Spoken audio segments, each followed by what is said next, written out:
విజయవాడలో ఇది pre release ఫంక్షన్లా లేదు, సక్సెస్ మీట్ చేస్తున్నట్టు ఉంది. Thank you.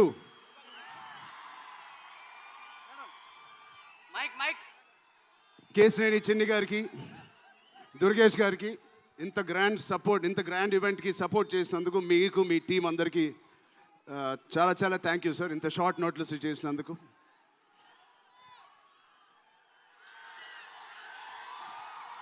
విజయవాడ అసలు మీ అందరి మధ్యలో ఇక్కడికి వచ్చి చేసుకున్నందుకు మీ అందరికీ థ్యాంక్ యూ సో మచ్. చాలాసేపు నుంచి వెయిట్ చేసినందుకు. ఇంత హీట్లో షర్ట్ అంతా మొద్ద అయిపోయింది అందరికీ. బట్ ఈ హీట్ని, ఈ ఎనర్జీని చాలా ఇంతసేపు ఎంజాయ్ చేసాం. విజయవాడలో చేయాలనుకున్నాం. ఎప్పుడైతే డిసైడ్ అయ్యామో నేను సతీష్ గారికి చెప్పాను, ఇది మా లక్కీయెస్ట్ సిటీ. నాన్నగారికి కానీ మాకు ఖైదీ నెంబర్ 150 కూడా ఇక్కడే చేసాం, ఇంద్ర కూడా ఇక్కడ చేసాం.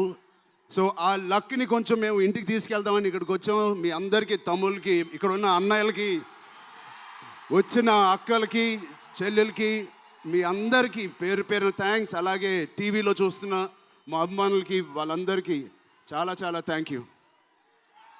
సరే, పెద్ది అన్ని విజువల్స్ చూశారు మీరు. పెద్ది ఎన్నో కథలు వింటూ ఉంటాం ఆర్టిస్ట్గా. కొన్ని కథలు విన్నప్పుడు నచ్చుతాయి, కొన్ని కథలు విన్నప్పుడు ఆశ్చర్యపరుస్తాయి. బట్ పెద్ది అనే కథ మాత్రం విన్నప్పుడు ఎక్కడో గుండెలో నా హృదయానికి చాలా దగ్గరగా హద్దుకుని ఉన్న ఒక కథ. ఇలాంటి కథ మా నాన్నగారు చెప్పినట్టు 10 సంవత్సరాలకు ఒకసారి వస్తుందేమో ఇలాంటి కథ. అలాంటి కథ నాకు వచ్చినందుకు ఫస్ట్లీ నా సుకుమార్ గారికి, బుచ్చిబాబు గురువు గారికి నేను మనస్ఫూర్తిగా థ్యాంక్స్ చెప్పుకుంటున్నాను. నా దారిలో, నా ఈ సినిమా జర్నీలో నాకు ఇలాంటి ఒక కథ ఇచ్చినందుకు. ఇది నా లైఫ్ లాంగ్ నా సినిమా లైబ్రరీలో వన్ ఆఫ్ ద టాప్ ఫిల్మ్స్గా నిలిచిపోతుంది. పెద్ది చాలా చేసింది, నన్ను వ్యక్తిగతంగా ఒక మంచి దారిలోకి మార్చింది. ఒక యాక్టర్గా నాకు చాలా సాటిస్ఫాక్షన్ ఇచ్చింది. Love you. అలాగే ఇది నాకు బుచ్చి గారు చెప్పినప్పుడు ఇది ఒక సినిమా స్టోరీ లాగా చెప్పలేదు, ఒక వ్యక్తి జర్నీ లాగా, ఒక ప్రయాణం లాగా ఒక కథ మొత్తం నరేట్ చేశారు నాకు. ఇది మామూలు సబ్జెక్ట్ కాదు, ఇది ఎగిసిపడే ఒక మనిషి కథ కాదు. కిందకి పడిన మనిషి లేచి ఎలా నించుంటాడో అలాంటి కథ ఇది. అందరూ కష్టం గురించి మాట్లాడుతున్నారు. అరే, ఇలాంటి కథ కోసం కాకపోతే ఎప్పుడు కష్టపడతామండి? కష్టంతో చేసిన పని కాదు, చాలా ఇష్టంగా, ప్రేమతో చేసిన పని. ప్రతిరోజు లెగిసి పొద్దునే షూటింగ్ ఎప్పుడు వెళ్ళాలా, జిమ్ చేసి షూటింగ్ ఎప్పుడు వెళ్ళాలా అని అనిపించిన one of the rarest films నాకు. బహుశా ఒక మగధీర కనిపించింది, రంగస్థలానికి కనిపించింది, RRR కనిపించింది, మళ్ళీ నాకు పెద్దిగా అనిపించింది. అలాంటి భావం, అలాంటి ఒక ఎక్స్పీరియన్స్ ఇచ్చిన మా బుచ్చిబాబుకి స్పెషల్గా థ్యాంక్స్ చెప్పాలి. బుచ్చిబాబు ఇది నాకు కథ నరేట్ చేసి ఇంట్లో నిజంగా చాలా ఆశ్చర్యపోయిన, తన బుర్ర ఎలా పనిచేస్తుందో అని. ఇంత అద్భుతంగా రాసి పెట్టుకోండి. ఇండియాలో నంబర్ 4 or 3 టాప్ డైరెక్టర్స్లో బుచ్చిబాబు పేరు ఉంటుంది ఫ్యూచర్లో.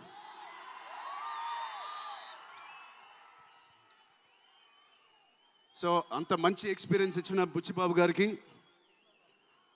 చాలా థ్యాంక్ యూ. ఇలాంటి సినిమా ఒప్పుకోవడానికి నాకు ఒకటే బలం నా మనసులో, ఇలాంటి సినిమా చెయ్యాలి అని. ఎవరు కాదు, అది మీరే మీకోసమే. నిజంగా ఏ ఆర్టిస్ట్కైనా వాళ్ళ అభిమానుల నుంచి, వాళ్ళ శ్రేయోభిలాషుల నుంచి ఇలాంటి ఎక్సైట్మెంట్, ఇలాంటి ఎంకరేజ్మెంట్ లేకపోతే ఎందుకు చేయాలండి సినిమాలు? హాయిగా ఇంట్లో కూర్చొని వేరే పని చేసుకోవచ్చు. మీకోసం చేతులు ఇరక్కొట్టడమే కాదు, రక్తం చింది కూడా పని చేస్తాను మీకోసం.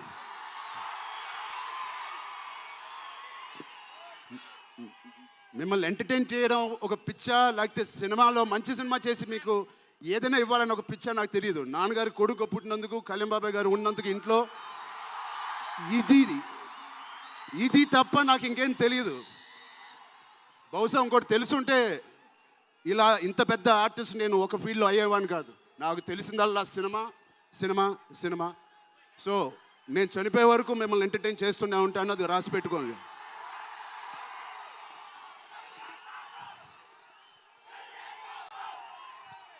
సో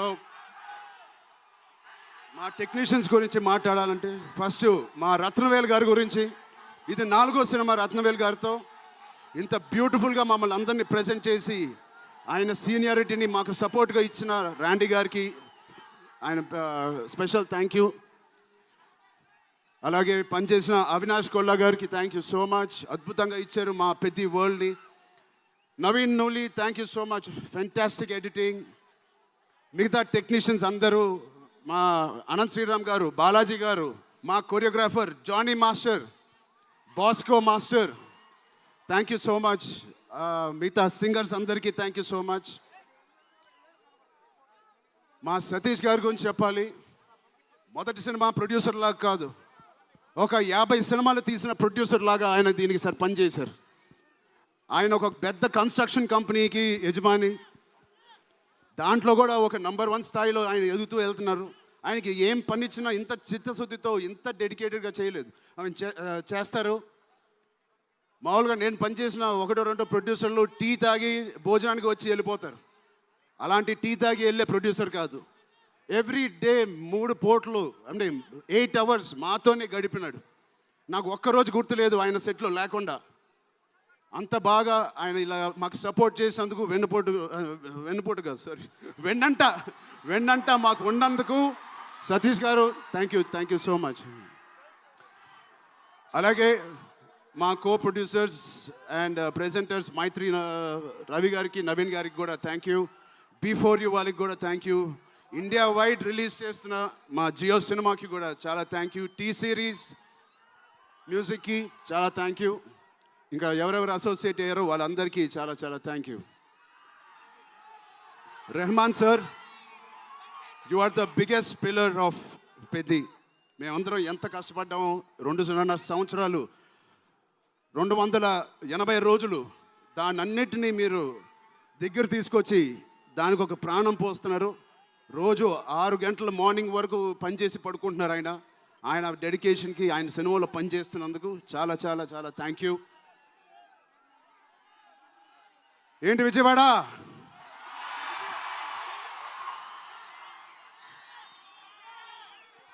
ఈసారి ఎవరి పేరు మర్చిపోలేదు కదా నేను.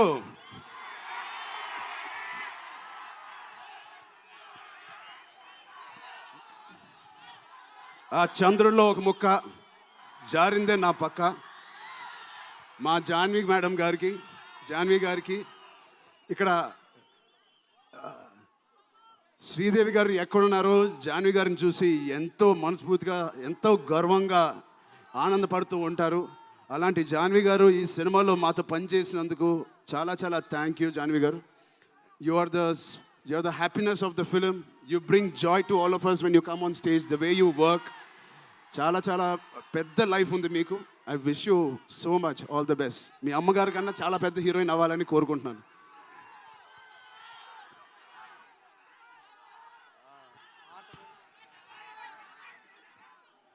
సో డేట్ గుర్తుందా?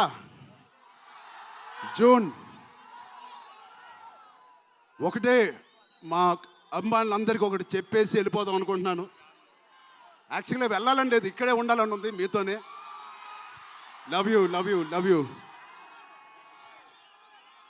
ఎప్పుడైనా ఒక ఆట ఓడిపోతే అది ఆటగాడు ఓడిపోయినట్టే కాదు, ఒక దేశం మొత్తం ఓడిపోయినట్టు ఏ ఆటైనా. అలాగే ఈ పెద్దిగాడు, మీ అందరికి తెలిసి ఆ డైలాగ్ ఉంది, ఆట ఆడలేదు, ఏంటది, పోరాడాడు.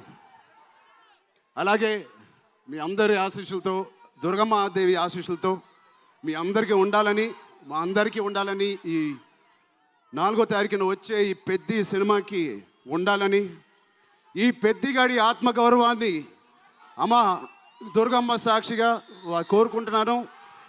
ఆత్మగౌరవాన్ని మీరందరూ ఉన్నత స్థాయికి తీసుకెళ్తారని మనస్ఫూర్తిగా దుర్గాదేవిని కోరుకుంటున్నాను. మీరు కూడా